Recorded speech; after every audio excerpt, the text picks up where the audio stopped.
Depois a gente tratou do monitoramento de sistema de exploração. Depois a gente tratou de ergonomia, segurança e aporte calórico.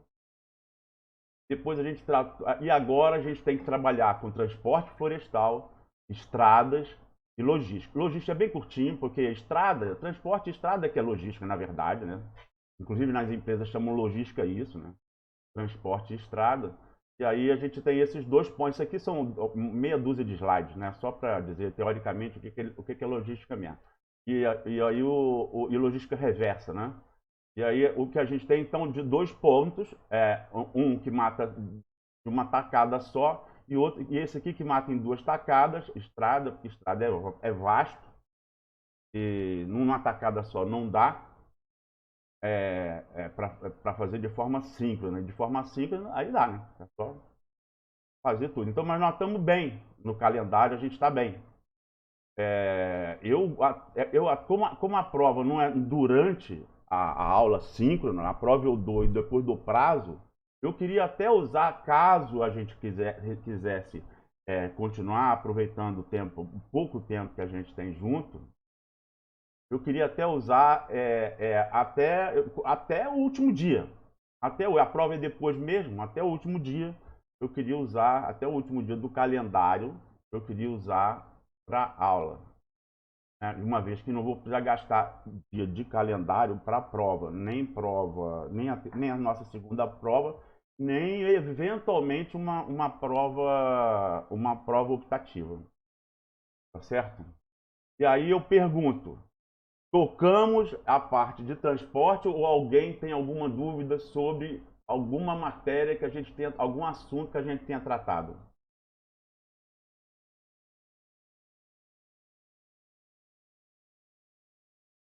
Dou-lhe uma, dou-lhe duas, dou-lhe três. Ninguém tem dúvida, então se tiver dúvida, faz assim. Pode esclarecer a dúvida lá qual é o resultado, aí eu vou dar esse tratamento específico. Não vou falar para todo mundo porque aí aí não adianta. Aí não adianta. O pessoal já vai sentar e esperar eu dar a resposta. Assim eu acho que não vai funcionar para aquilo que eu expliquei na semana passada e estou explicando aqui novamente. Esse assunto de transporte florestal, como todos os outros que a gente passou, a não ser que de definição, que é importante, mas é meio chato, né? Mas esse assunto de transporte é um assunto super importante, como todos os outros. É importante e é interessante. Eu tenho lá uma situação prévia, eu tenho uma floresta ou natural ou uma plantada com um sistema silvicultural característico. Nós temos diversos sistemas silviculturais para floresta plantada. Os nossos principais aqui para eucalipto e papinos, que já é diferente. Eu tenho topografia, eu tenho uma topografia, eu tenho um solo, eu tenho uma topografia, eu tenho um clima e tenho um diâmetro. Então, essa característica, essa situação aqui vai imprimir as características do sistema de exploração que eu vou utilizar. O que é mais, tem vários tipos de classificação, como a gente viu, mas o que é mais utilizado é tora curta, tora longa ou fuste, que tanto para floresta plantada como para floresta natural também. Árvore inteira, também tem floresta plantada que é tirada a árvore inteira, que é com copa, no caso de pinos, ou pode ser até outro. Isso tudo tem a ver na zona de corte. Tem a ver na zona de corte. Árvore completa, que seria incluindo inclusive raiz e cavaqueamento.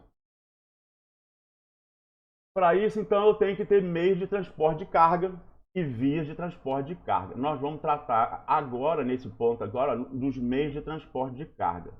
E os meios de transporte de carga e a situação aqui, o solo, o sistema de exploração vão influenciar nas vias, no planejamento da via de transporte. O grande lance é que, no nosso caso, como a gente que faz a estrada, se você fizer a estrada, puxa vida, é o mundo perfeito. Você vai fazer a estrada de acordo com a sua necessidade, a sua estrada.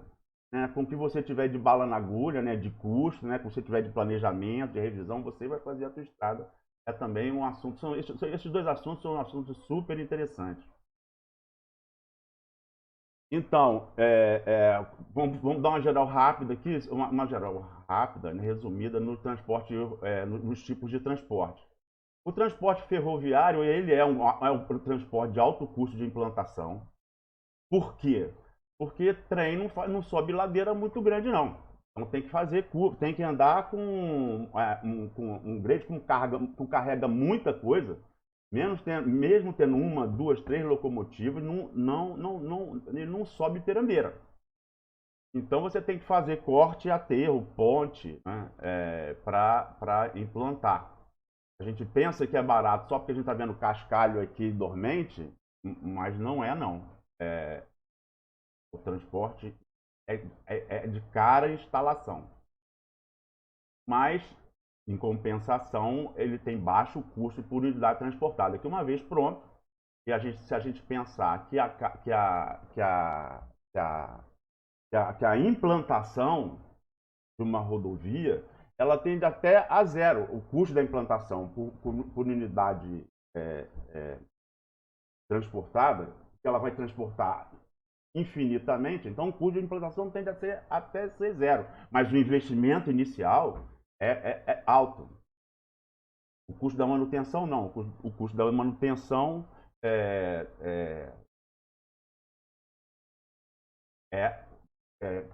incide diretamente na carga, né? Mas ferrovia, comparativamente, tem um baixo custo de manutenção. Tem uma alta capacidade de carga por viagem, longa vida útil dos equipamentos, né? Mas, em geral, não liga ponto a ponto. Ela faz o transporte parcial. O transporte é realizado parcialmente. Eu me atrapalho aqui, eu vejo que alguém entrou, tem que ir lá para fazer voltar, para permitir entrar. Desculpe aí.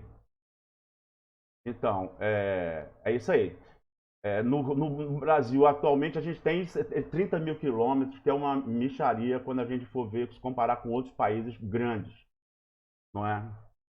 Então, o que eu estava falando que não liga de ponto a ponto, é uma característica da ferrovia, que você tem que ter um outro sistema de transporte da fazenda, né, da área, né, até a rodovia, a ponto de embarque na ferrovia, desculpa. E outro lá, quando desembarca, um outro lá, se não for para exportação, se não for só para tirar e colocar direto no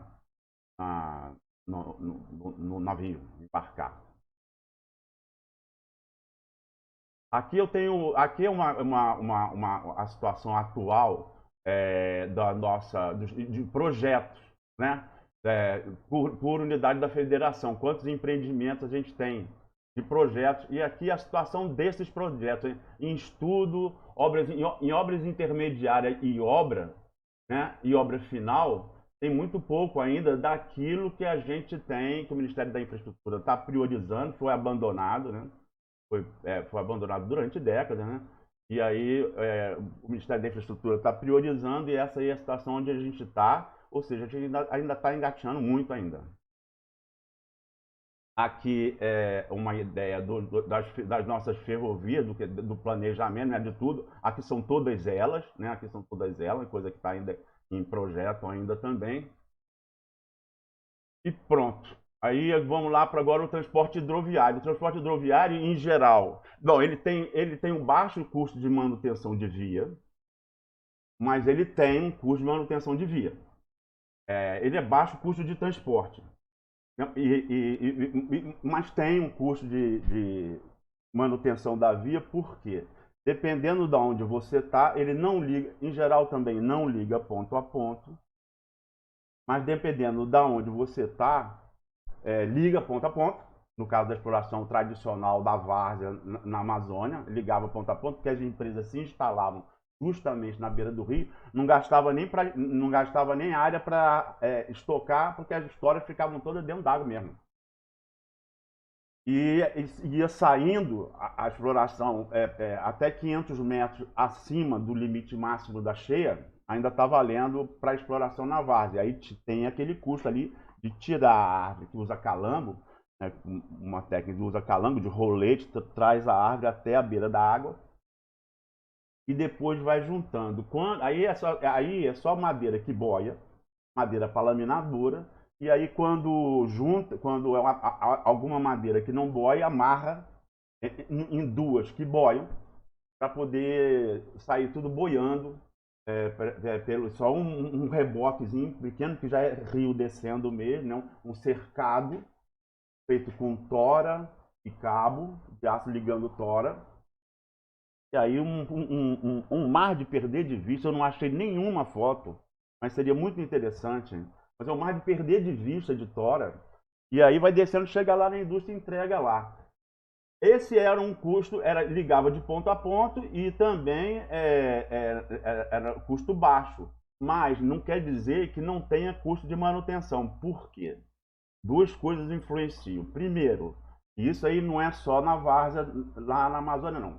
Qualquer transporte hidroviário. Primeiro, se você está usando os igarapés de primeira ordem, de segunda ordem, ou de terceira, aquele que já dá para você colocar alguma embarcação, alguma chata dessa daqui, alguma balsa dessa daqui, você, dependendo de onde a tora está, a balsa não entra. Então você tem que reunir as toras que estão no meio do caminho, reunir as toras, botar em embarcações, em balsas menores, arrumar um entreposto já no rio mesmo, num rio já caudaloso, né? E aí você vai ter que alugar uma área, alugar uma área ou comprar, vai ter que ter gente lá, escritório, vai ter que ter romaneio, vai ter que ter... É uma fase intermediária. Vai ter que receber um monte de coisa de carga pequena e depois passar, com carregadeira frontal, passar para uma balsa de carga, capacidade de carga maior.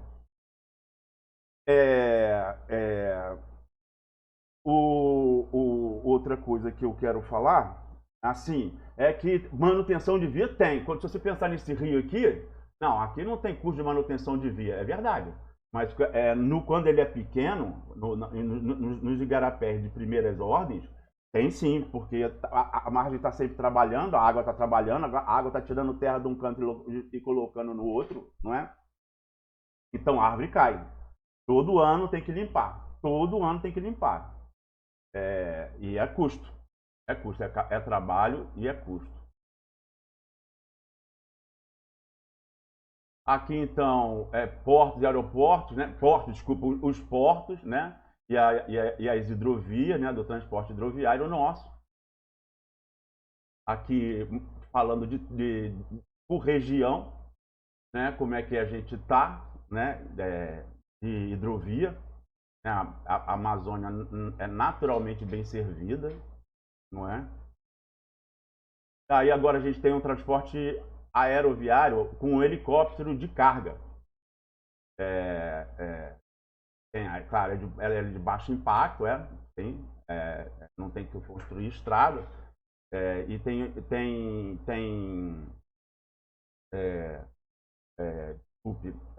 uma alta capacidade de carga. Mas, por exemplo, no caso da Amazônia, mesmo nos Estados Unidos, onde ele é usado, no Brasil, não encontrei nenhum registro dele ser utilizado, transporte de carga aérea, por helicóptero. Mas, se tiver, é incipiente. Mas no próprio Estados Unidos, 2% que é transportado via aérea. E a madeira tem que pagar isso. Ou pela escassez, ou pela qualidade dela, pelo preço. Ela tem que pagar isso.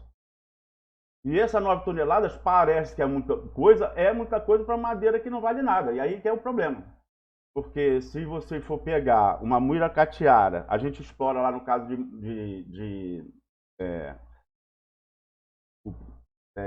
a gente explora no norte, por exemplo, a exploração é entre 50 e 150 centímetros de diâmetro. A gente não explora acima de 150, explora acima de 50. Mas tem árvore, então, que é super grande, e uma muiracatiara.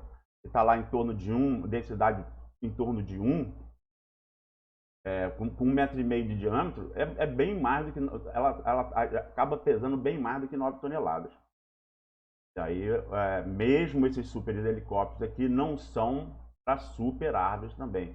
Dependendo da demanda, né? Quem vai pagar, né? E da qualidade da madeira para viabilizar esse transporte. Falando aqui porque tem que falar. E o dutor viário, né? Que aí ele também tem um custo de implantação alto, né? Precisa de água, porque o cavaco vai dentro, transportado por água, não é? E é isso. Tem um alto custo, como eu falei. E, logicamente, inflexibilidade de rota, a não ser que gaste um outro projeto, que seja um outro projeto. Baixo consumo de energia, porque é a água que faz o trabalho, né? O nosso sistema de meio de transporte que a gente vai tratar na disciplina, grosso, é o transporte rodoviário. Porque a maioria da carga, como a gente vai ver, brasileira, ainda é realizada por esse transporte. Ele é mais complexo, carece de mais conhecimento, né? Ele tem uma vantagem, que é a independência.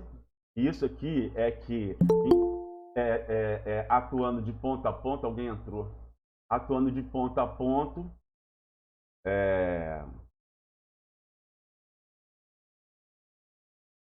independência, atuando de ponta a ponto, tem uma liberdade, né, de hora que sair, hora de sair, de saída ou de chegada, tem a liberdade tão concreta, flexibilidade de rota em geral. Pô, alguma coisa aconteceu nessa rota, pode passar para outra sem problema, né?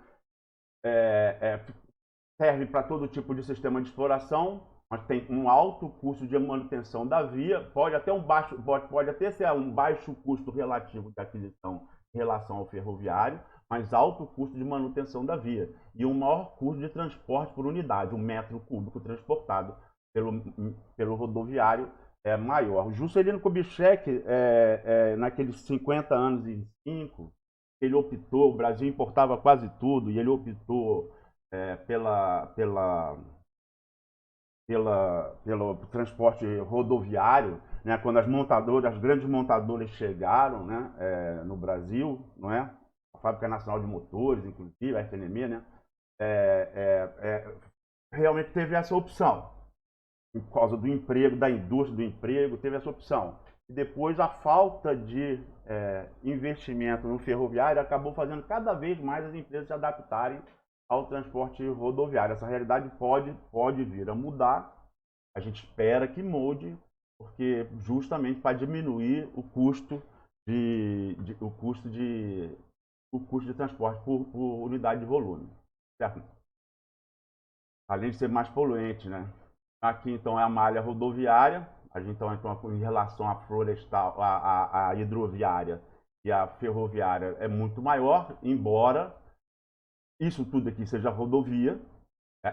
Tem rodovia aqui que mal dá para passar, como a 319 aqui, por exemplo. Não, a 319 não, essa aqui é o 63. Agora eu estou na dúvida se o 63 é essa ou é Manaus, Brasília-Santarém.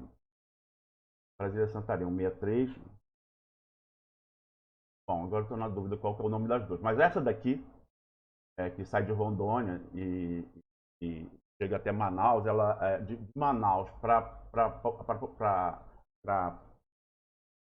Boa Vista sai, já é a BR-174, essa daqui. Agora essa daqui não, a 319, é a 319, né? 319, o 63 é a Santarém, que liga Brasília com Santarém. Cuiabá-Santarém, Cuiabá-Santarém. Aqui a gente pode ver, então, que no caso da malha rodoviária, que quando a gente tem sudeste, todas têm entre ótima, boa e irregular, né? A gente tem a região sudeste e sul favorecidas, né? Sudeste aqui, grande parte, né? São Paulo. Mas sudeste e sul favorecidas. No Brasil a gente tem, tomando mais ou menos, boa e irregular aqui já é a maioria boa. A gente tem esse pouquinho aqui, que é São Paulo, principalmente São Paulo, com super rodovia, né? Mas a gente vê aqui a situação precária do Nordeste,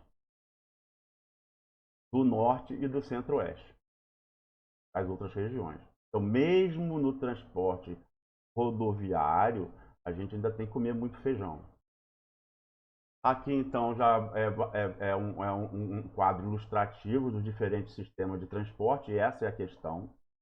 Essa é a questão. Uma vez na BR-364, que é essa daqui, está fazendo um projeto, a BR-364, ela pega até aqui e ela liga ao Pacífico. E aí, pô, chegando ao Pacífico, não direto, lógico, mas ela acaba chegando no Pacífico. Então é de interesse. Aqui tem até a tríplice fronteira, né? Que é Bolívia, Peru, Colômbia, Peru e Colômbia. Bolívia está aqui, Peru e Colômbia. E aí chegar no coisa que a Bolívia tem muito interesse, que a Bolívia não tem acesso a porto. Então foi um projeto originalmente bem legal. E por que o Pacífico? Madeira tropical, por exemplo, né? O Japão é o maior importador de madeira tropical do mundo. Então, pô, já é direto para lá. E TTO, inclusive, a sede é no Japão, né? Não mudou ainda. A Organização Internacional de Madeiras Tropicais, a sede é no Japão. Então, pô, na época foi muito interessante o asfaltamento aqui da BR-364. Mas quando uma vez, há relativamente pouco tempo, eu fui fazer um projeto aqui, pertinho da 364, eu tive que abandonar porque ela foi asfaltada e já foi embora. O asfalto já foi embora, então teve que fazer entreposto intermediário para sair pelo estuário. Não dava para contar com essa estrada aqui. Aí é o problema. E em geral, as estradas que funcionam bem, que a manutenção é bem feita, é a estrada privatizada. Não quer dizer que o fato de ser privatizada garante que a manutenção vai ser boa, mas isso tem a ver com o contrato, e tem a ver com a gestão do contrato, com o contrato, mas uma estrada privada, essa estrada aqui privatizada, seria um grande lance. Qualquer empresário aqui que estivesse explorando madeira aqui para transportar, é lógico que ia pegar esse rodoviário aqui para chegar logo no Pacífico, ou ao invés de ter que descer aqui de Igarapé até chegar no Rio, para depois chegar, por exemplo, a exportar para o Japão, que é o maior importador de madeira, por via d'água. Né? Então, claro que valeria muito mais a pena pagar pedágio. Aqui tudo, nessa malha toda, valeria muito mais a pena pagar pedágio. Então, aqui a situação, aqui como é que está nosso transporte de carga, não de transporte florestal. Transporte rodoviário, transporte de carga no país. Transporte rodoviário de carga no país. Então, aqui o rodoviário é responsável por quase 60%. Ferroviário, o rodoviário é quase 60%. Aqui é uma comparação que a gente pode ver a posição do Brasil. Ó, ferroviário, rodoviário, hidroviário. Rodoviário, ferroviário, rodoviário e hidroviário. Olha só o Brasil. Aqui são países grandes, né? São países grandes. Então, a gente vai comparar com países grandes. Olha a Rússia, o ferroviário. Mas ele não liga ponta a ponta. Eu sei, mas um país de dimensões continentais, como é o Brasil, como são todos esses países, vale a pena investir no ferroviário, mesmo que eu tenha que ter uma logística mais complexa, que eu tenho que entregar num ponto e pegar no outro, mas toda a parte, todo o ciclo, as extensões são grandes, toda a parte de extensão, aquela parte grande, vai diminuir o custo de transporte. Quanto que isso vai ser melhor? Aí é matemática financeira. Aí é avaliar custo, né? Bom, os itens que a gente tem que observar no transporte rodoviário, então.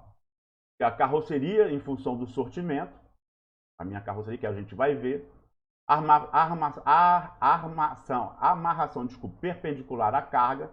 Se a tora é tora curta, que é até no caso de sistema de exploração, tora curta é até 6 metros, como a gente viu. No caso de transporte, tora curta é até 2,4 metros. que é 2,40 é considerado tora curta. Então, a tora menor que 2,4 metros pode ser transportada no sentido transversal ao eixo da carroceria. E uma tora maior do que isso, que é o que é mais comum, ela é transportada no sentido longitudinal da carroceria. Então, a amarração sempre perpendicular à carga. A nossa característica é velocidade baixa de transporte. Tem que andar devagar, porque tem a inércia torna a composição super perigosa. A gente tem que orientar para andar devagar mesmo. E aí, tanto é que se a gente vai ver, a gente não considera nem o efeito aerodinâmico do transporte. Você sempre anda na capacidade máxima do transporte, então sempre vai devagar. A gente nem considera, então, a aerodinâmica, o efeito da aerodinâmica na resistência ao transporte. Certo? E a lei da balança, que é o que a gente vai ver aqui. Então, primeiro, vamos reconhecer as composições. Né? O mais comum é o caminhão toco ou um caminhão trucado, com esse terceiro eixo aqui. Então, isso aqui é um caminhão, uma carroceria, um caminhão, e esse aqui é um trucado que aumenta a capacidade de carga, como a gente vai ver. É usado em exploração de carvão, usado no sistema de tora curta, e também é muito usado na madeira serrada, claro, mas também é muito usado na Amazônia. É muito usado na Amazônia carregando tora. De cara, esse sistema de transporte, de cara ele não é vantajoso.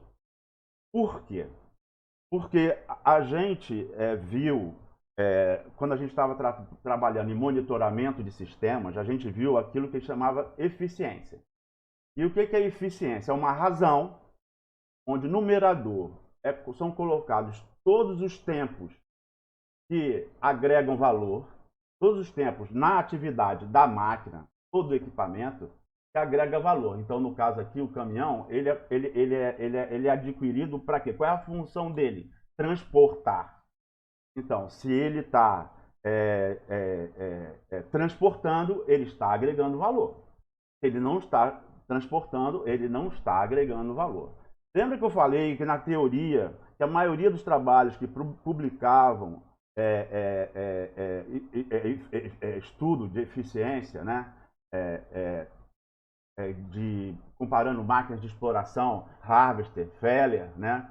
E que eles colocavam, você vê lá no trabalho que eles colocam, eles não usam tempo, eficiência, eles não usam no numerador, eles não botam o tempo que está agregando valor. Eles botam o tempo que eles consideram indispensável.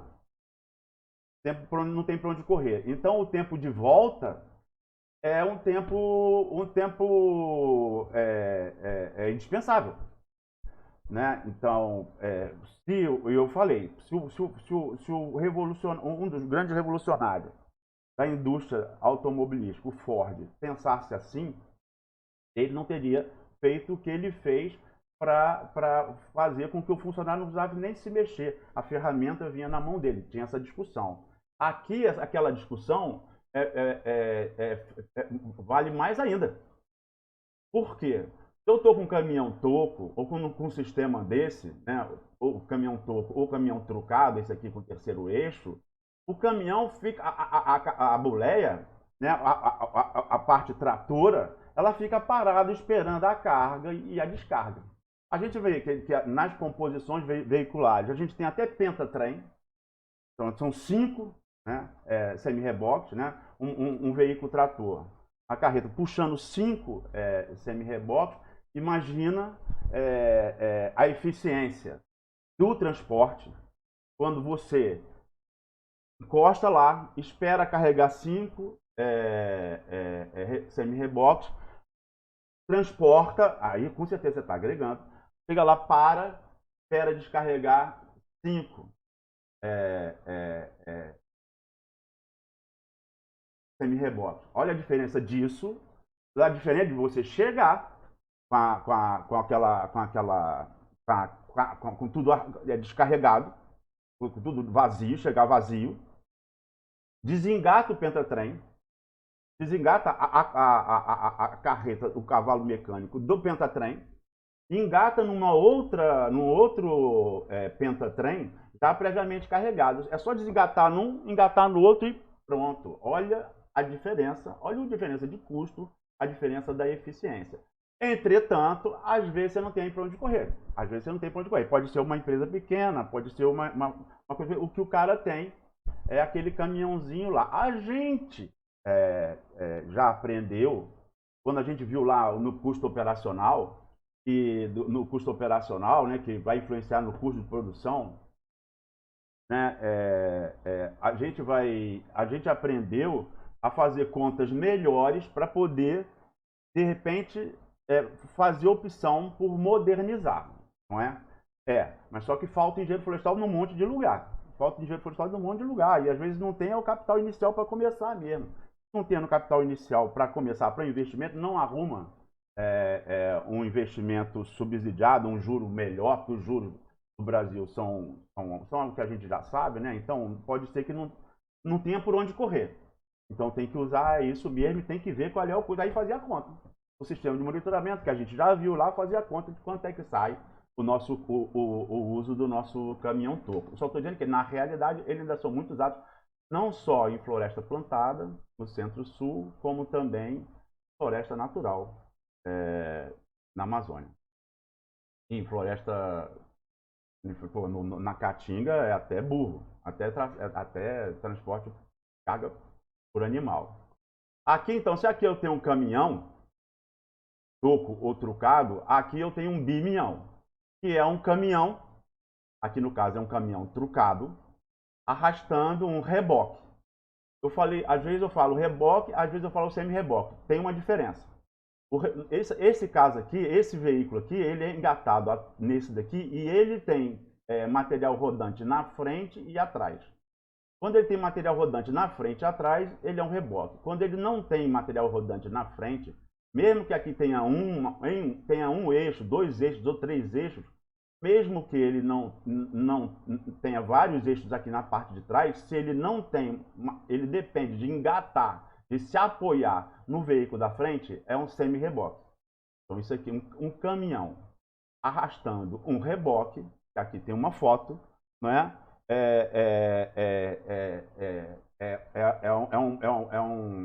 É um bimião, ou como a gente chama do canto, é Romeu e Julieta, porque o cara comprou o caminhão. E aí, em vez dele comprar outro caminhão, modernizar o caminhão, ele prefere, ele é um empresário, né? Ele prefere, e ele que sabe, tem que fazer as contas dele, ele prefere comprar um reboque, que é mais barato que um caminhão, né? E aí o caminhão arrasta o reboque. Isso aqui, então, é o famoso Romeu e Julieta ou bimião.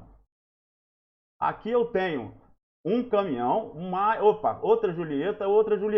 Então, um caminhão mais um reboque, mais outro reboque. E aí o nome é treminhão.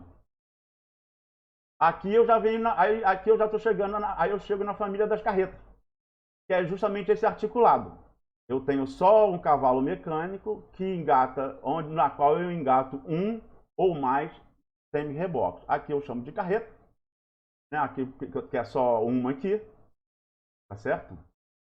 Como está mostrando a foto aqui. E aqui eu já tenho um rodotrem, que é quando é um cavalo mecânico, mais um semi-reboque, mais um reboque. Aí engatou um reboque no semi-reboque. Aí eu tenho um rodotrem. Uma foto aqui ilustra. Ou um bitrem, que é um cavalo mecânico, um semi-reboque, mais outro semi-reboque. Um bitrem. Esse aqui apoia nesse aqui, e esse aqui apoia nesse aqui. Esses eixos daqui não são desse. Esse aqui é um semi-reboque. Ele tem esse eixo aqui. Esses eixos daqui são desse aqui, desse semi-reboque. Ele só tem esses eixos daqui.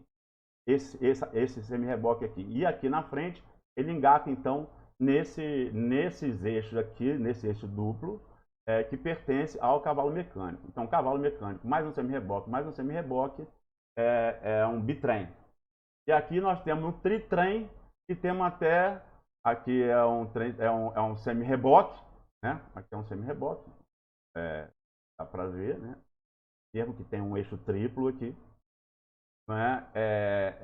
O tritrem, não tem foto de um pentatrem? Aqui cara, peguei a... Bom, então, mas pentatrem existe, né? Tem empresas no Brasil, né? Empresas que já usam pentatrem, né? Para otimizar o transporte. E com o avanço, né? Que é um avanço, um super avanço, um cavalo mecânico que engata e desengata. Não tem que ficar esperando nem carregamento, nem descarregamento. Olha só como é que eu vou aumentar a eficiência do meu equipamento, né? Da minha atividade, aumentando a eficiência, eu aumento a produtividade. Aumentando a eficiência e a produtividade, eu aumento a eficiência, eu aumento a produtividade, aumentando a produtividade, eu diminuo o custo de produção. Opa! Beleza. Então, vamos lá para as definições. Tara. Tara é o que o veículo é todo o veículo sem carga. Tá certo? Então, o veículo sem carga é a tara. Só que a tara não é ele vazio, depenado. Ele tem que estar totalmente equipado. Tecnicamente, você vai ver alguém falando que o tanque de combustível tem que estar com 3/4. Ele não pode estar com carga nenhuma, mas o resto ele tem que ter tudo. Caixa de ferramentas, step, tudo que pertence a ele, inclusive o motorista, incluindo o motorista e até, no caso, tecnicamente 3/4, no caso da resolução do CONTRAN, que é o Conselho Nacional de Trânsito, diz que tem que ter 90% de carga, né? Mas todos os equipamentos, ele está todo equipado, ele só não tem que ter carga. Mas o motorista tem que estar lá e 90% do tanque para dizer qual é a tara. Tá certo? Então, quando a gente vê lá atrás de um caminhão, de uma carreta, de tara, a gente vê ali o peso dele. Tem carga. Já que a gente falou em CONTRAN, vamos conhecer o Sistema Nacional de Trânsito. Eu tenho órgãos normativos, tomam as decisões, executivos, que também tomam decisão, mas em geral executa o que a norma está definindo. Mas você pode apresentar portaria. É semelhante ao CISNAMA.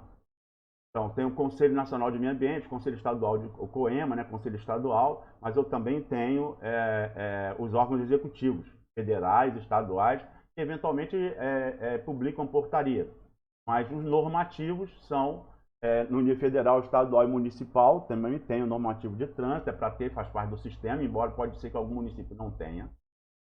Os executivos, o DENATRAN, Departamento Nacional de Trânsito, o DETRAN e os departamentos municipais, quando tem. Os executivos rodoviários, que é o DENIT, o Departamento Nacional de Infraestrutura Terrestre, ou Agência Nacional de Transporte Terrestre. O Departamento Estadual de Rodagem, o DER, e a Prefeitura Municipal, que são os executivos rodoviários. Aí depois os fiscalizadores, o nosso agente municipal de trânsito aqui. E os recursais, são as juntas administrativas de recurso à infração, recurso de infração. Então, eu falei do CONAMA ali, agora a gente sabe onde é que está o CONAMA. O CONAMA o quê? CONTRAN, Conselho Nacional de Trânsito. Quando a gente vê uma resolução do CONTRAN, quer dizer que está valendo para todo o sistema. Né? Se for uma resolução do CETRAN, está valendo para o Estado. Se for do Conselho Municipal, está valendo para o município. Mas então todo mundo tem que obedecer, tem que seguir as normas reguladoras do CONTRAN. O que está no CONTRAN ou no DENATRAN, todo mundo tem que seguir. Tá? Então a gente vai falar de carga útil. O que é carga útil? É o peso total do veículo, ou seja, carga mais tara, menos a tara. Ou seja, é o que ele é capaz de carregar mesmo. Quanto que o motor puxa determinada coisa. Parte do que ele puxa é a carga dele. É a carga que ele está tendo, mas não é a carga de transporte. A carga que ele tem que carregar mesmo, que é o peso dele. O peso do semi-reboque, o peso da própria carroceria. Peso específico, que é tonelada por metro cúbico, que a gente usa, podia usar qualquer outra unidade, mas a gente usa mais isso, porque quantidade maior, né? E volume útil. O volume útil é aquele compartimento de carga, o compartimento que a carga, que é possível colocar a carga lá. É o comprimento vezes largura vezes altura, né? Do reboque ou do semi-reboque. Peso bruto total. Peso bruto total refere-se à carga mais a tara, mas a carga mais a tara do cavalo mecânico. Tá certo? Esse é o peso bruto total. E o peso bruto total combinado, aí já é do peso bruto total. O peso bruto total combinado já é o peso de tudo. Quando eu quero saber o peso bruto total, o cavalo mecânico sobe inteiro na balança. Não só a parte que ele está, o eixo dianteiro, que é o eixo direcional, ou os eixos direcionais, quando ele tem mais de um, mas aquela parte que tem, onde o semi-reboque apoia, com carga, com semi-reboque apoiado, aquela parte ali, o cavalo mecânico então sobe inteiro ali na balança, e isso aí é o peso bruto total. O resto do semi-reboque, a parte de trás do semi-reboque, que está apoiada no eixo traseiro do semi-reboque, os outros não entram no peso bruto total. Entra só o cavalo, mas o cavalo com carga. Para que a gente usa isso? Para nada. No nosso caso aqui, ele não usa nada porque a gente nunca vai trabalhar com cavalo mecânico carregando para a gente dimensionar a estrada, rampa máxima de estrada, né? A gente nunca vai pensar. Só se tivesse uma só para ir, outra para voltar, uma para ir carregado e outra para voltar vazio. Aí justificaria, mas mesmo assim, não, porque peso bruto total é com carga. Eu vou ter que pensar sempre no peso bruto total combinado. O peso bruto total combinado, então, seja bitrem, tritrem, pentatrem, o peso bruto total combinado é todo o veículo, toda a composição veicular de carga em cima da balança. Beleza?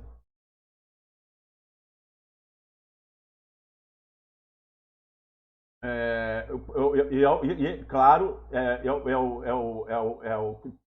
o peso bruto total combinado é o peso máximo suportado pela combinação, o cavalo mecânico mais a carga, tá certo? E esse peso bruto total combinado é estabelecido em função da potência do motor, como a gente vai ver, em relação à resistência do chassi, a suspensão, a quantidade de tipo e a quantidade de tipo de eixo. Como a gente vai ver. Eu tenho, então, uma capacidade máxima de tração técnica ou calculada. A técnica é a que vem no manual. Tem lá escrito quanto é a capacidade máxima de tração desse veículo. Ou da composição veicular de carga, melhor dizendo. E a calculada é o que a gente vai aprender a calcular. E a calculada vai ter que levar em consideração a estrada, né? O piso que ele vai andar, a declividade, né? A rampa que ele vai subir, o clima, se está chovendo, se está seco. A gente vai ter que calcular justamente considerando essas variáveis. E aí a gente vai meio que abandonar essa capacidade máxima de tração técnica aqui. Não vai usar para a nossa estrada. Essa daqui é a chamada quinta roda, que ela fica em cima do cavalo trator, do cavalo mecânico, né? Aqui eu tenho um cavalo mecânico com um eixo atrás, que eu tenho um eixo duplo aqui, né? São dois eixos. E aqui tem a quinta roda, aonde o semi-reboque vai ser encaixado. Eu puxo aqui para soltar, para abrir. Depois o cavalo mecânico dá ré até fazer encaixar a parte de apoio da frente do semi-reboque nele, para depois, então, aí, automaticamente ele fecha e depois eu tenho que engatar os cabos, né, de luz, né, do hidráulico, né, para poder, dos sinais, né, para eu poder ter o controle, né, da carreta, né, que é o freio, tudo que precisa de hidráulico e de eletricidade. Aqui a gente vai começar agora a falar de suspensão. e porque isso influencia diretamente na capacidade de carga, se a suspensão é em tandem ou não é em tandem. Veja o que é uma suspensão em tandem. Uma suspensão em tandem é quando os eixos de rodagem não estão fixados diretamente no chassi, como é um veículo de guerra, né? Porque é desenvolvido na guerra. Mas não é ligado direto ao chassi. O eixo simples não, um eixo ligado ao chassi, diretamente ligado ao chassi, tem uma capacidade de carga diferente, dependendo da rodagem, tem uma capacidade de carga diferente quando o eixo é em tandem.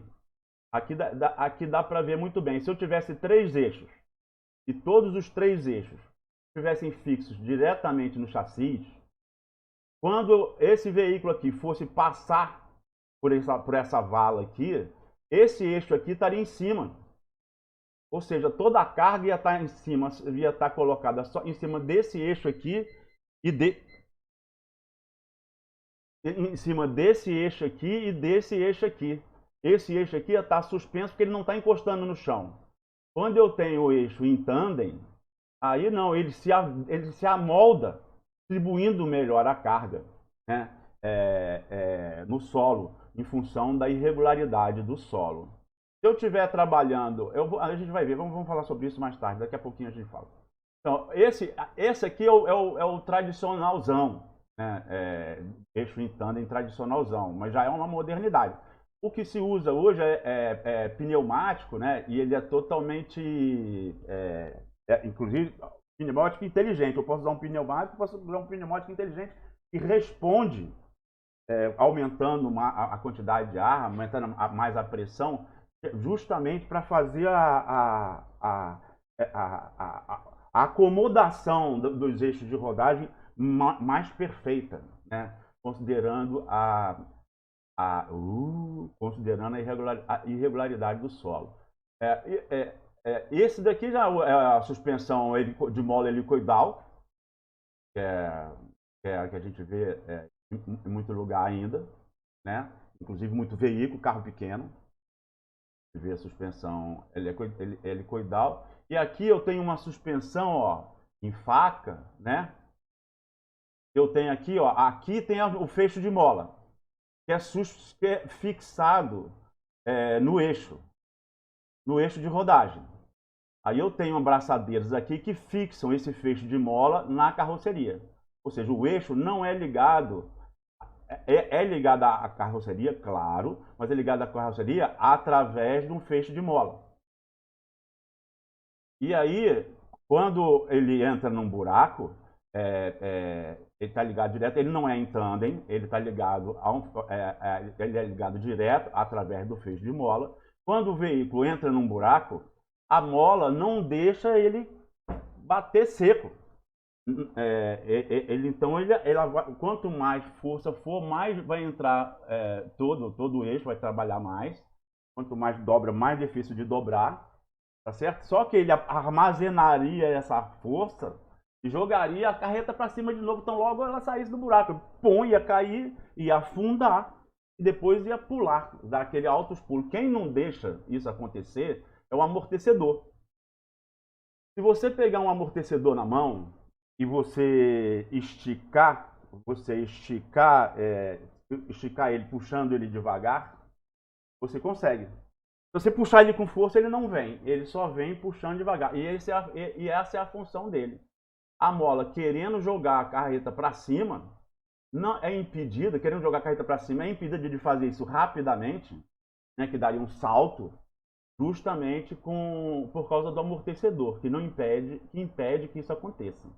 Certo? A gente pode pegar, em carro pequeno, a gente percebe quando a suspensão está ruim, quando a gente pega na ponta dele ou na traseira e balança para cima e para baixo. É um primeiro teste de carro velho, pega, balança para cima e para baixo. Se ele ficar subindo e descendo com facilidade, quer dizer que a suspensão já está para o espaço. Quando ele está andando, a gente percebe que a mola bate, a mola fica batendo, quando ela já está cansada. Você cai num buraco, a mola bate. Quando o amortecedor também já está para o espaço, você pega, um teste fácil de fazer em carro pequeno, né? Você balança a frente ou a traseira e aí você vê se ele está balançando com facilidade. Quer dizer que o amortecedor já foi para o espaço também.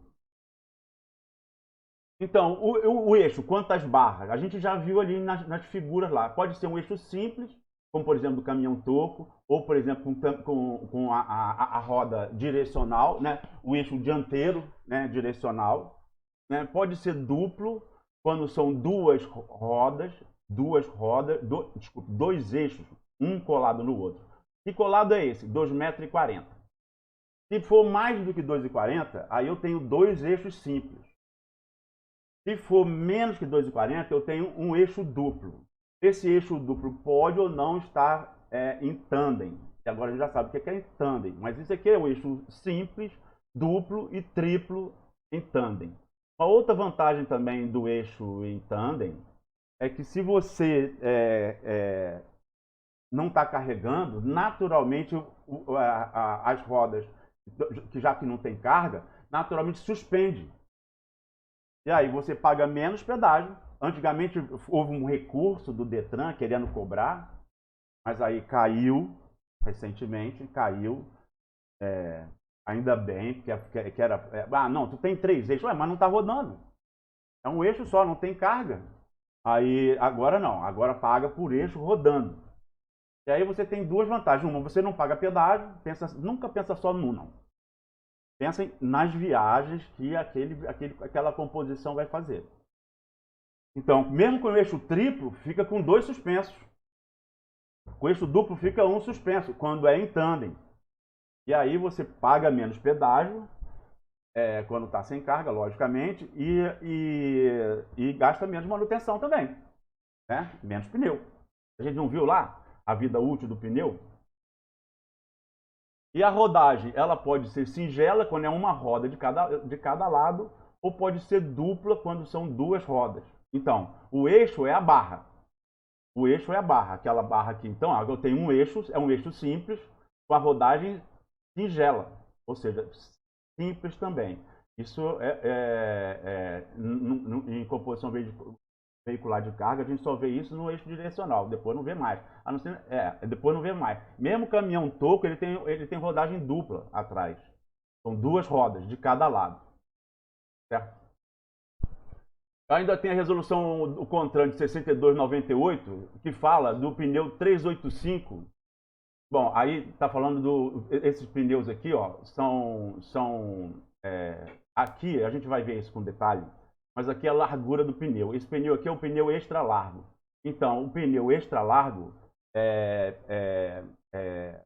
ele tem a mesma capacidade de carga que um pneu duplo, né, uma rodagem dupla.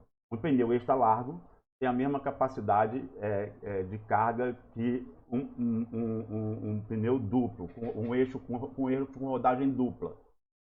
Então, rodagem dupla, então seriam 2 pneus. Quando é um pneu extra largo, isso aqui é a largura do pneu, em milímetros. Então, essa resolução do CONTRAN aqui diz que também está valendo. Certo? Então, 17 toneladas no eixo duplo, que é a capacidade de carga. No eixo duplo, então, 25, isso aqui é duplo em tandem. Quando ele é duplo não tandem, é que ele nem tem aqui porque não se usa, é só teoricamente. Quando é duplo não tandem, aí a capacidade é menor. A gente vai ver. Então, e aqui, no caso de um eixo triplo, em tandem, eu tenho 25,5 toneladas. Seja rodagem singela, seja rodagem dupla. Aí não confundir o eixo com a rodagem. O eixo é a barra. Então, eixo simples, eixo duplo e eixo triplo.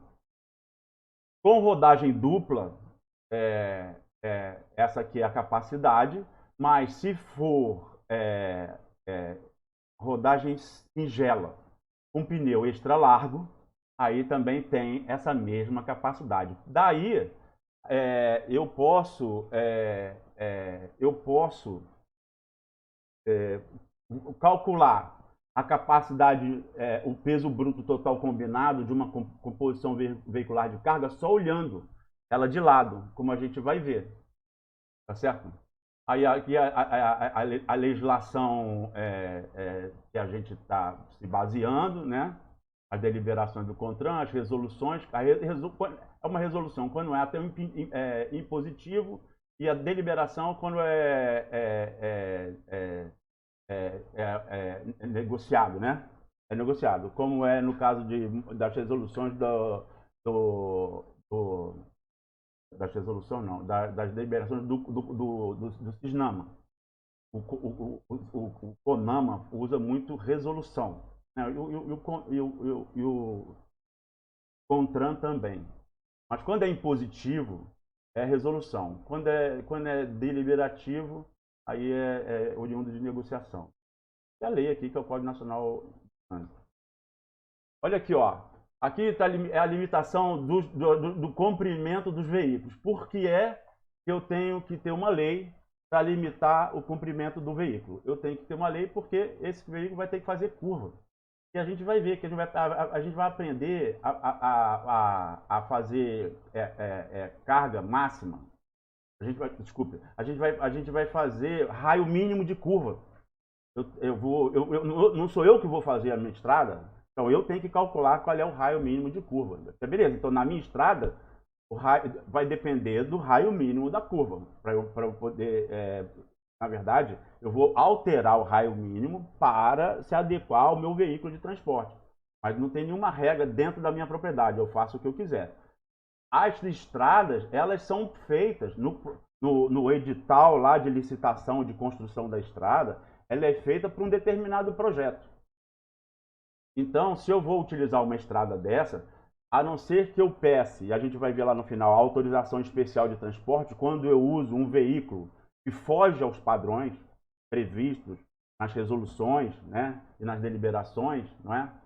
Aí eu preciso de uma autorização especial, que é fácil de solicitar. É no site, né, do Detran, e aí eu explico a rota, a carga, o comprimento, para eu obter uma autorização especial ou uma autorização experimental. Então, veículos não articulados, caminhão toco ou caminhão trucado, no máximo 14 metros. Veículos com 2 unidades. Aqui eu tenho 2 unidades. Eu tenho um semi-reboque e aqui eu tenho o cavalo. Aqui também eu tenho 2 unidades. Isso aqui é uma unidade, isso aqui é uma unidade, isso aqui é uma unidade. Então eu continuo tendo 2 unidades. Aqui é um reboque que eu tenho aqui, não é? E aqui são 3 unidades. Mais de 2 unidades, eu tenho uma limitação de 19,8 metros. Tá certo? Se eu quiser sair disso, posso, mas eu tenho que pedir uma autorização especial. Não posso sair colocando não, porque não é só se o meu veículo consegue fazer a curva, que a pista pode ser mão dupla. E aí ele vai tomar conta da outra pista quando estiver fazendo curva, durante um tempo muito grande. Então, por isso, dependendo de como que fez o projeto, para que foi feito o projeto, quando faz a estrada, não é só lá fazer a estrada, para que foi feito o projeto, eu vou ter limitação. E essa daqui é a limitação geral que serve para todo mundo. Então, numa rodovia, você poderia usar qualquer um desses sem precisar de autorização especial. Aqui tem a ver com as limitações dos balanços. Esse aqui é o balanço traseiro. O balanço traseiro do último a distância entre o último eixo, onde a carga está apoiada, até o final da carroceria. Isso aqui seria o balanço traseiro. O balanço dianteiro não é do eixo da frente. O balanço dianteiro é da ponta aqui, que vai encaixar na quinta roda até a parte da frente, né? A parte anterior, né? A parte da frente da carroceria. Então, essas são as limitações. A altura, 4,4 metros. Por quê que tem que ser isso? Porque eu tenho passarela, eu tenho viaduto. Então, quando o cara vai fazer um passarela, ele sabe que ele tem que botar uma altura até superior a isso. Superior a isso aqui. Mas eu tenho que limitar, então, a altura do veículo, a largura do veículo normal. Por quê? Porque ele vai andar na rua. Ele vai andar na rua. Então, eu tenho que fazer uma faixa, uma pista de rolamento de acordo com a largura do veículo. Então, eu tenho altura, largura, balanço dianteiro, no máximo 1,60, balanço traseiro, no máximo 3,5 metros. Certo? A altura e a largura. Ó, não viu? A tora curta até 2,40 metros, né? Aqui a gente vai ter uma ideia melhor dos eixos. Aqui é um eixo simples, com rodagem singela. Um eixo simples, com rodagem singela, eu tenho capacidade de carga de 6 toneladas. É aquele que segura a parte da frente ali do cavalo mecânico. Aqui é um eixo duplo, um eixo simples com rodagem dupla. Um eixo simples com rodagem dupla. 10 toneladas. Se for rodagem singela, mas pneu extra largo, também 10 toneladas. Aqui eu tenho 2 eixos direcionais, não sei se você já viu, eu acho que agora você vai passar a olhar sempre. Você também, depois que a gente trabalhar com estrada, você vai estar sempre olhando estrada. Você vai acabar reparando que tem veículo, cavalo mecânico, cavalo trator, com 2 eixos direcionais, facilita muito a manobra. Aqui, então, mas eu tenho 2 eixos simples com rodagem singela, 12 toneladas. Aqui eu tenho um eixo simples, um eixo um eixo duplo, um com rodagem singela e outro com rodagem dupla, 13 toneladas e meia. Aqui eu tenho, no caso, um eixo duplo, não tandem. Então, eu tenho uma capacidade máxima com rodagem dupla, sempre a rodagem dupla. Passou para a carga, sempre a rodagem dupla. Aí eu tenho uma capacidade de 15. Mas se ele for em tandem, justamente porque ele distribui melhor o peso da carga no solo, considerando a irregularidade da pista, aí eu posso botar até 17 toneladas. E no eixo triplo, com rodagem dupla, de novo, tanto aqui, quanto aqui, quanto aqui, o pau que rola esse. É esse aqui na frente, esse aqui atrás, quando é um caminhão toco, ou quando também, às vezes é também tipo a Vanderleia, quando vai andar por uma estrada que é boa, que é bem feita a manutenção, então muitas vezes faz a opção de usar, por exemplo, em vez de três eixos, um eixo triplo, que a capacidade de carga é 25,5, botar esses eixos separados, eixos simples e isolados, eixos simples. Aí 10 toneladas, 3 eixos, aí seria 30 toneladas. Certo? Aqui é 25 porque a carga está concentrada. Certo? Essa carga concentrada é o problema da pista. O problema é na pista, né, que foi projetada para segurar uma determinada carga. Certo? Então é isso. E aí, as limitações. As limitações de carga, né? E a capacidade. Olha só, aqui então, eixo triplo em tandem, 25,5 toneladas. 17 duplo em tandem, rodagem dupla. 17 toneladas. Eixo simples, rodagem singela, 6 toneladas. 6 mais 17 mais 25,5, então eu tenho 45 toneladas, certo? Que é, inclusive, a limitação, esse 45 toneladas está em vermelho aqui, que é para o comprimento menor que 16, para o comprimento da composição menor que 16, até 16, menor ou igual a 16, o peso bruto total combinado, ou seja, de peso bruto de tudo, para mais carga de toda a composição, é limitado a 45 toneladas. Conforme eu vou aumentando a composição, eu vou aumentando a distância, vou distribuindo mais o peso, então eu posso ter maior peso bruto total combinado. Tá certo? Aqui, ó, aqui é uma Vanderleia, aqui, ó, são 3 eixos de 10. Certo? 3 eixos de 10, 30, mais 17, nesse tandem aqui, e mais 6 do eixo direcional. Aqui é 45 toneladas também, para comprimentos menores que 17,5, o peso bruto total combinado, no máximo 45 toneladas. Está aqui de novo. Um trator mais dois semi-reboques. Um veículo trator mais 2 semi-reboques. Um veículo trator mais 2 semi-reboques. Um veículo trator mais 2 semi-reboques. e aqui as dimensões, certo? E aqui a capacidade máxima de tração, né? O peso bruto total combinado. E acaba dando no mesmo. E aqui continua, né? 57 toneladas, aqui é só para a gente ver, fazer as contas, 17 mais 17 mais 17, mais 6, é limitado aqui a 30 metros, né? Maior que 19,80 e limitado a 30 metros, aqui de 25 a 30 metros, aqui de 25 também a 30, e aqui de 25 a 30 metros, aqui é um tritrem, mas aqui é um bitrem, aqui é um bitrem, aqui é um bitrem, aqui é um tritrem, e eu posso até ter um pentatrem, só que um pentatrem vai ser maior que 30 metros. E aí eu vou precisar de uma autorização especial de transporte. Normalmente é isso. Aqui eu continuo olhando de lado, aqui a tração, 6x2, 6 por quê? Porque a tração, aí o cavalo aqui, quando está esse 6 aqui, 6, 6, 6, 6, é por quê? Porque aqui eu tenho, nesse eixo simples aqui, eu tenho roda de um lado e do outro. Esses dois eixos aqui também, eu tenho duas rodas, eu tenho roda de um lado e do outro. Esse aqui, esse eixo também, roda de um lado e do outro. Embora essa rodagem seja dupla, essa e as outras do outro lado, conjunto rodante do lado de cada eixo são dois conjuntos rodantes. Então conta 2 nesse, 2 nesse, 2 nesse, ao todo 6. 6, no caso, tração com 2, tração só em 2. Um desse eixo é o que tem a tração. No caso, 6 por 4 quer dizer o quê? Que a tração é nessas 4 rodas aqui.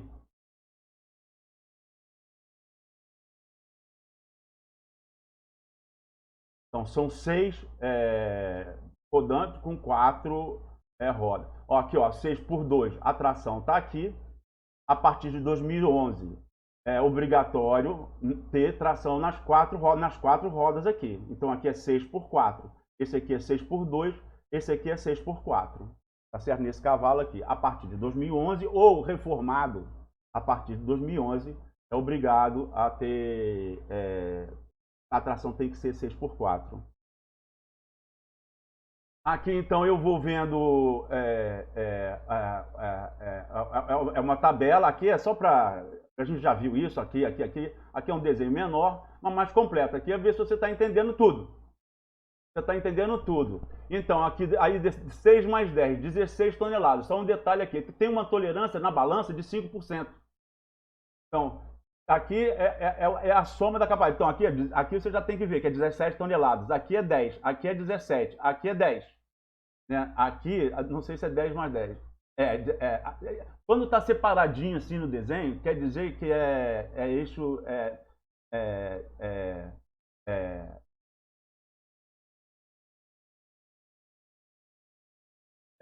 eixo duplo em tandem.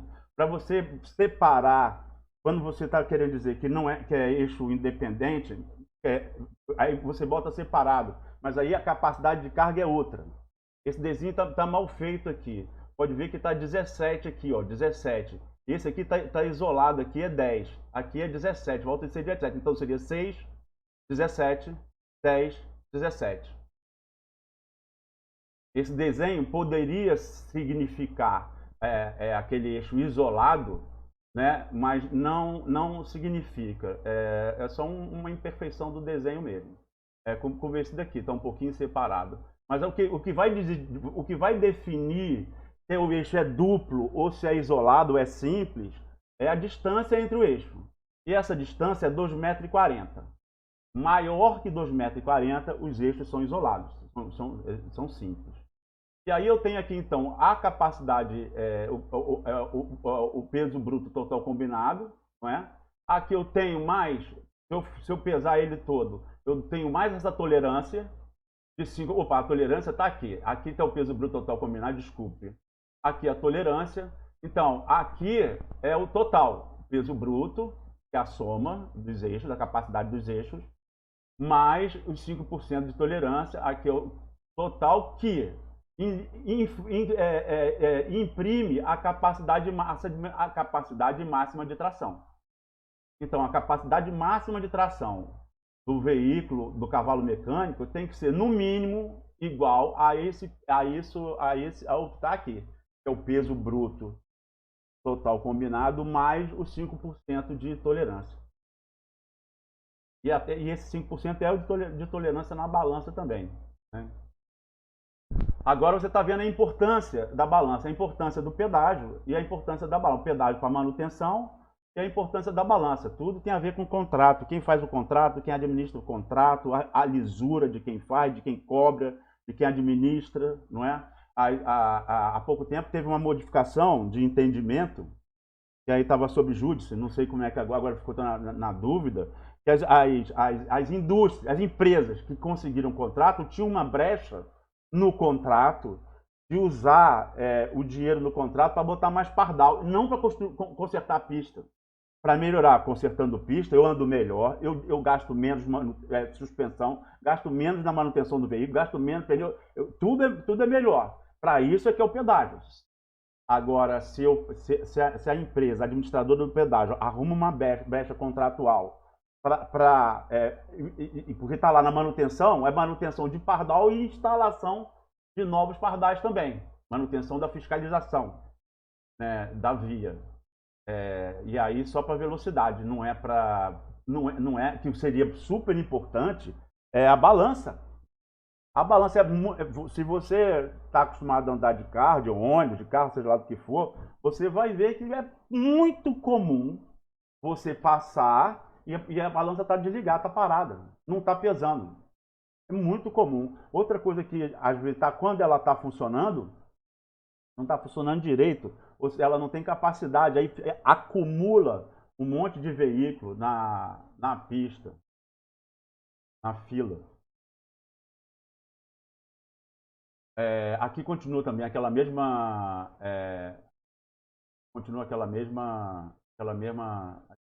a mesma coisa, beleza? Só para tu fazer um exercício, olhando lá, para ver se só para fazer exercício. Então, limite de balança. Veículos não articulados de transporte de carga, desculpe, limite de balança, 60%. Aqui, ó, aquele balanço aqui, ó, aquele balanço que a gente está vendo, ó, esse balanço aqui é no máximo 3,5 metros, mas também é 60%. Nesse caso aqui, no caso daquele primeiro parágrafo, vai variar no veículo de transporte. Balanço traseiro é no máximo 60%. 60% do quê? No máximo 3,5 metros, porque tem a resolução, está dizendo, a 210, mas o balanço aqui, ó, entre aqui e aqui. Entre esses dois aqui. No máximo 60%.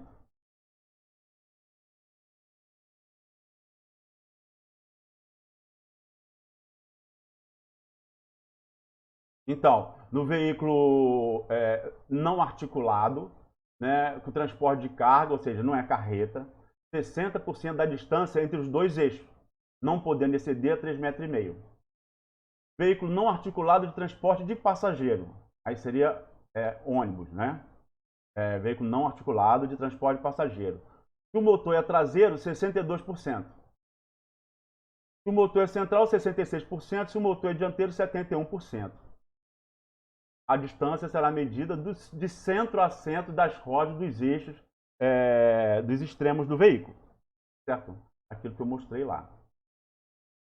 Então, olha só essa carreta aqui. Eu tenho um eixo simples com rodagem singela, um eixo simples com rodagem dupla, um eixo triplo em tandem com rodagem dupla. Então, 6 mais 10, 16.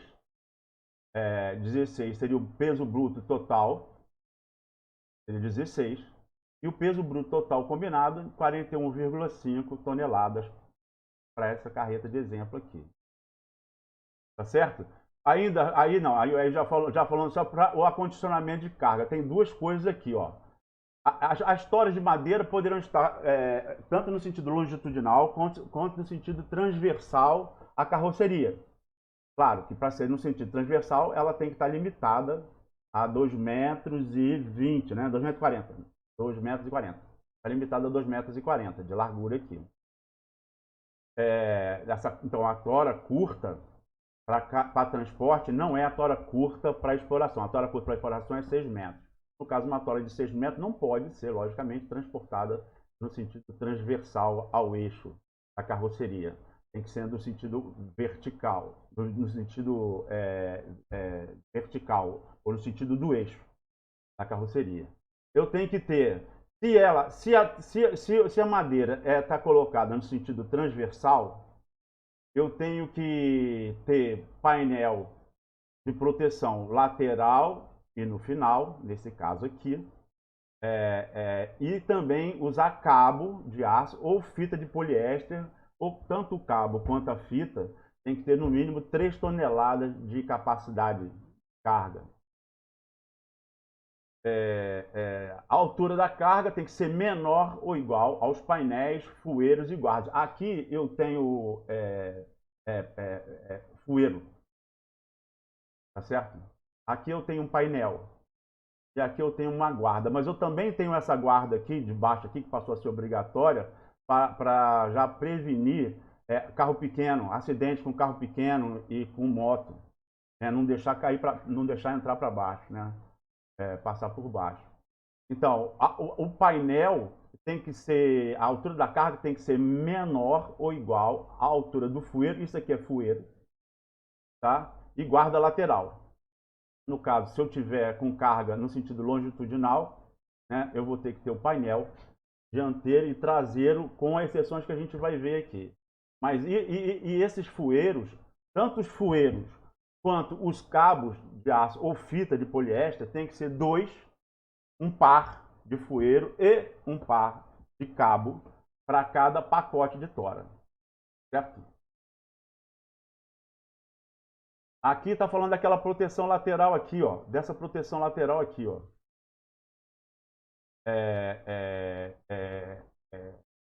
Que até se tornou obrigatório a partir de 2011, ou veículos novos ou veículos reformados a partir de 2011. Passou a ser obrigatório a utilização dessa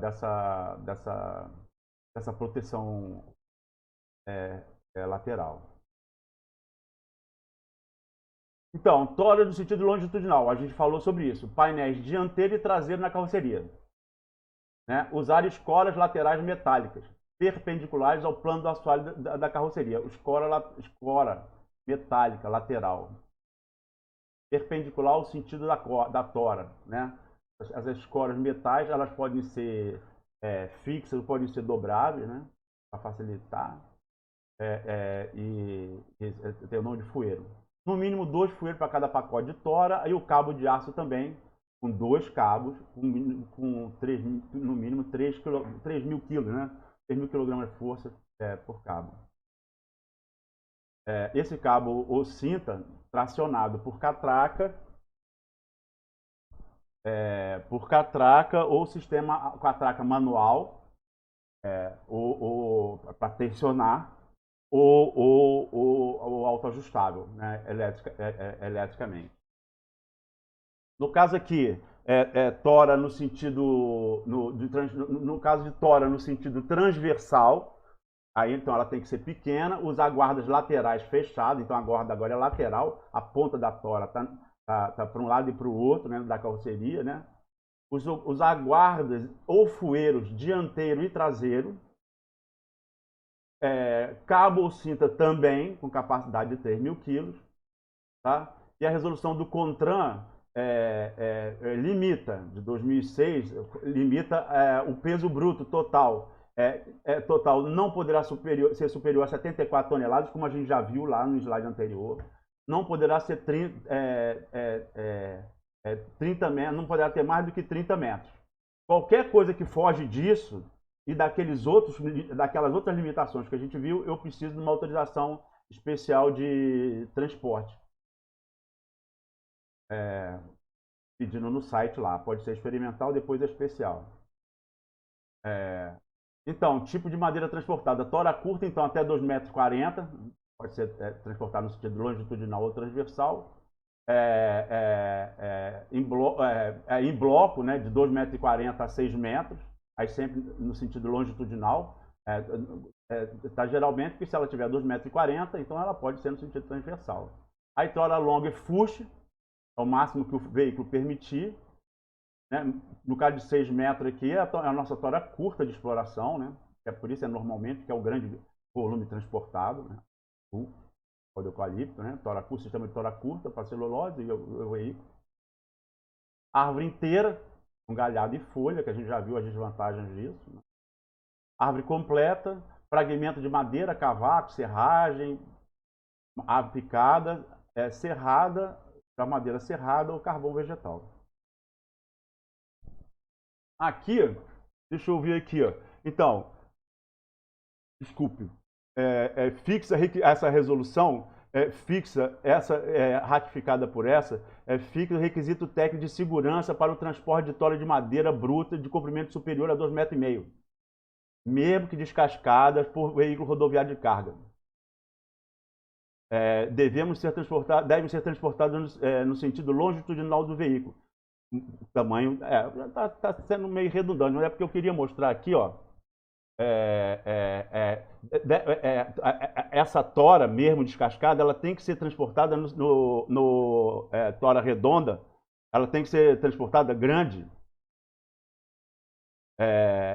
ela tem que ser transportada na disposição piramidal, triangular. Não serão necessários painéis traseiros nos veículos extensíveis, com tora acima de 8 metros, ou seja, aquele painel traseiro que é o cambão telescópico. Então, quando está usando o cambão telescópico, aí não precisa do painel traseiro, dispensa o uso de painel traseiro, mas isso tem que ter escola lateral, no mínimo de 50 centímetros de tora, no mínimo de 50 centímetros de altura, para aquela primeira pilha.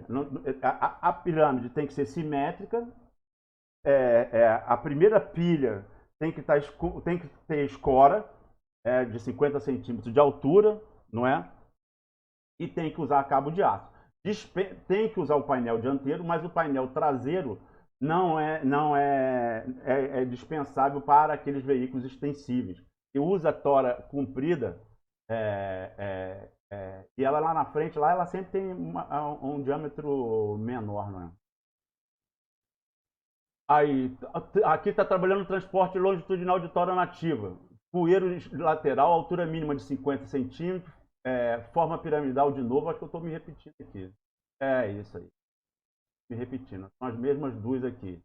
Distribuição trimétrica, uma tora tem que estar entre duas, a tora de cima tem que estar apoiada entre duas toras de baixo. É que tem um desenho aqui que vai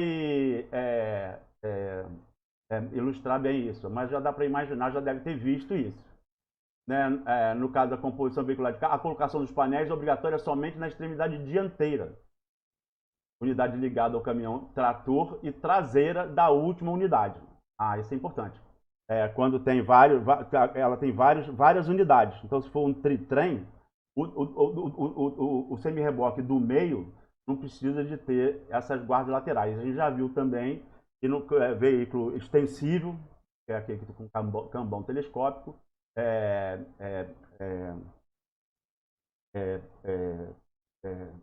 não precisa do painel traseiro, precisa do dianteiro para proteger a boleia, mas não precisa do traseiro. Além disso, se você fizer qualquer alteração no veículo, você tem que pedir um novo certificado de registro de veículo. E a altura máxima da carga não pode ser, ela tem que ser menor ou igual à altura do painel. Ela é limitada pela menor altura do painel. Ó, aqui a disposição piramidal. Eu tenho aqui, aqui eu tenho sistema de catraca e de eixo, né? De catraca com eixo, porque tem que pegar, que é o fueiro, né? Tem que ter 50 centímetros de altura, não é? E aí a pilha, cada tora está apoiada em duas embaixo, as toras maiores embaixo e as menores vão ficando em cima.